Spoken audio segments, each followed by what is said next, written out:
የኢትዮጵያ ጠቅላይ ሚኒስትር ዶክተር አብይ የሰይጣን ልጅ ነው። እውነት ነው ይሄ በምትለን ነገር ማለት ነው። ይሄንን ማለት እናገራለን። ከጀርባ ዘማሪት ዮርዳኖስን ያየ ብቻ ኮሜንት ከስራ ተባራ ነበረ በህመም ምክንያት የቸገረ ጴንጤ መዝሙር በጴንጤ መዝሙር የምትሰሩት ምንድነው? አልገባኝም። መዝሙር የለንም ነው ወይስ ቫይራል ለመሆን ነው ወይስ ለመወደድ ነው? በዚህ ልክ ማሽቃበጥ ግን በጣም ነው የሚያስጠላው። ይሄ እኮ የራስን ነገር አለማክበር ነው። የራስን ነገር ማክበር መልመድ አለባቸው። የራሳችሁን እምነት ሳታከብሩ ማለት ነው ሌላ ማንም ሰው መጥቶ ሊያከብርላችሁ አይችልም። እነሱ በጭራሽ በእናንተ መዝሙር አይሰሩላችሁም። ሳታከብሩና በተጠንቀቁ። አዘዘ ጌታዬ ማይረጌን መሸከም እስኪያቅተኝ ድረስ ቤቴ ተባረከ ኢየሱስ ክርስቶስ። የዳዊት ቤት እየበረታ የሳኦል ግን እየተረታ እጅ ከፈር የዳዊት ቤት እየበረታ የወረኛው እየተረታ የደጋሚው እየተረታ ርቀተው የምቀኛው እየተረታ። ግን ጤነኛ ናቸው? ሀሳባችሁን ኮሜንት ላይ እስቲ ያስቀምጡልኝ። እኔ ምን እየሆኑ እንደሆነ አልገባኝም። እነዚህንና የመሰሉ ቪዲዮዎችን አብረን እናያለን። አብራችሁን ቆዩ። አሁን የመጀመሪያውን ቪዲዮ አብረን እንመልከት። የኢትዮጵያ ጠቅላይ ሚኒስትር ዶክተር አብይ የሰይጣን ልጅ ነው። እውነት ነው ይሄ በምትለን ነገር ማለት ነው። ይሄንን ማለት እናገራለን። ትምላለህ። ዓለማዊ ነው፣ ሰይጣን ነው፣ የሰይጣን ልጅ ነው፣ የሰይጣን ቁራሽ ነው፣ ሰይጣን ነው አልኩ እኮ። ባልኖር ዛሬ ቢሞት ይሻላል። እኔ በሰይጣን እንዳለ ነው የሚያምነው። ማንን? የዶክተር አብይን መንግስት አጋንንት እየተጠቀማቸው ነው ያለ የአጋንንት ሰራተኞች ነው የምላችሁ። የኢትዮጵያን ጠቅላይ ሚኒስትር ወይ ዶክተር አብይን ብትወስድ በውስጡ ደግሞ እባብ አለ።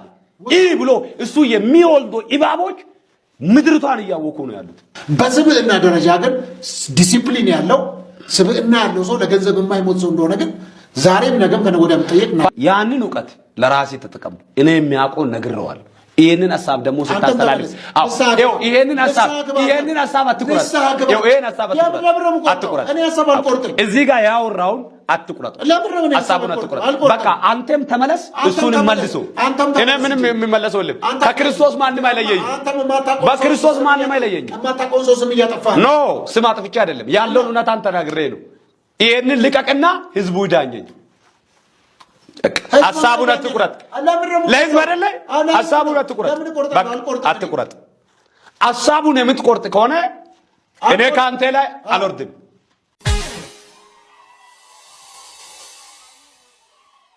የዳዊት ቤት እየበረታ የሳኦል ግን እየተረታ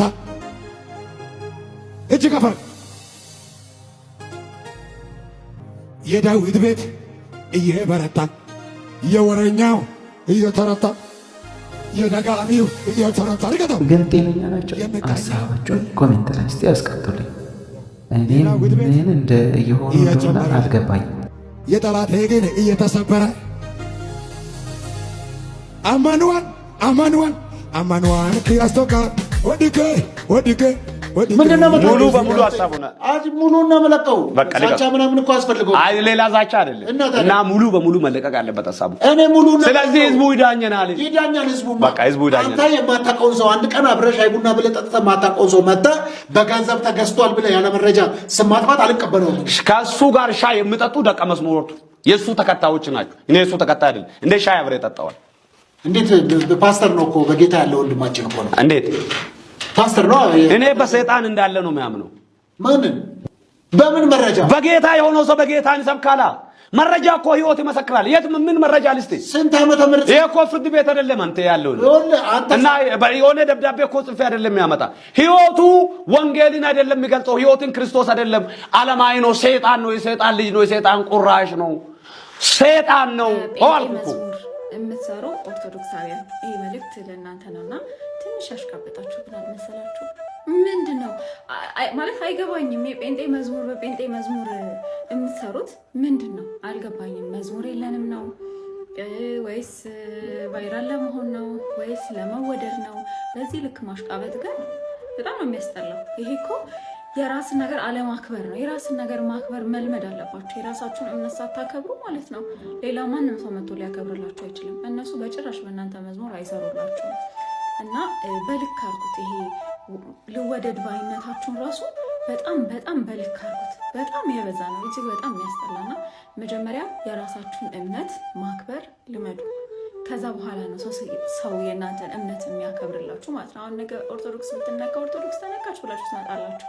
ራሳችሁ ሳታከብሩና ተጠንቀቁ። የቀራጭ አለቃ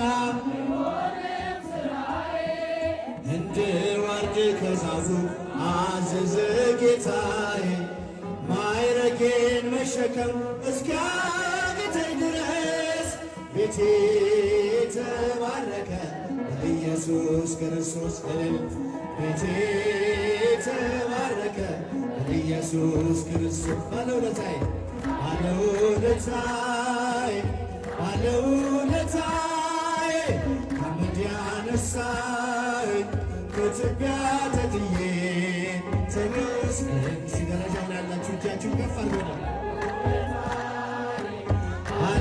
ባለውለታዬ ከአመድ ያነሳኝ ከትቢያ ተጥዬ ተመስገን ጌታ። የማምነውን አምላክ በሰራልኝ ሥራ በዕድሜ በዘመኔ ፍቅሩን ተሸክሟል የልቤ ትከሻ። ልለየው አልችልም እስከ መጨረሻ፣ ልለየው አልችልም እስከ መጨረሻ። ባለውለታዬ ከፍ እስቲ እጃችሁ የሚሰማ ከአመድ ያነሳኝ ከትቢያ ተጥዬ ተመስገን ጌታዬ። እልል እልል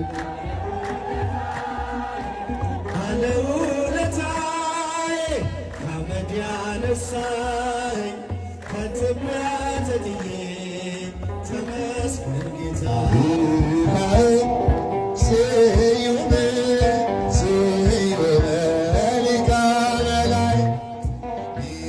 ሰላም የተዋህዶ ልጆች እንደምን አላችሁ? የተከበራችሁ የቻናሌ ቤተሰቦች ዛሬ በሰፊው ካነሳናቸው ሀሳቦች በተጨማሪ አሁን የምንገኝበት የፍልሰታ ጾም ታላቅ መንፈሳዊ ትርጉም ላሳስባችሁ እወዳለሁ። ፍልሰታ የእናታችን የቅድስተ ቅዱሳን የድንግል ማርያም የእረፍት የትንሣኤ እና የእርገቷ መታሰቢያ ጾም ነው። አበው ቅዱሳን ፍልሰታ ጾምን እጅግ ይወዷታል። ይህ ጾም እጅግ ከፍተኛ መንፈሳዊ ትጋት፣ ጸሎትና ስግደት የሚደረግበት ልዩ ወቅት ነው። በእነዚህ ቀናት ከእግዚአብሔር ጋር የምናደርገውን ቆይታ አጠናክረን ልንቀጥል ይገባል። እመቤታችን ድንግል ማርያም የሰውን ልጅ ልመና አትከለክልምና በጸሎታችን ሁሉ እናታችንን አብረን ልንለምናት፣ ለሕዝባችን ለሀገራችን ሰላም እንድታደርግልን ልንማጸናት ይገባል። ቪዲዮውን ስለተከታተላችሁ አመሰግናለሁ። ሐሳባችሁን በኮሜንት አስቀምጡልኝ። ለቻናላችን አዲስ ከሆናችሁ ሰብስክራይብ፣ ቪዲዮውን ላይክ ማድረግ አትርሱ። ቻናላችን ሰብስክራይብ በማድረግ ቤተሰብ ሆኖ ሰላም ሆኖ ያም ሚዲያን ሰብስክራይብ ያድርጉ። ወደ 5000 እንድናደርሰው በፍቅር ጠይቃችኋለሁ።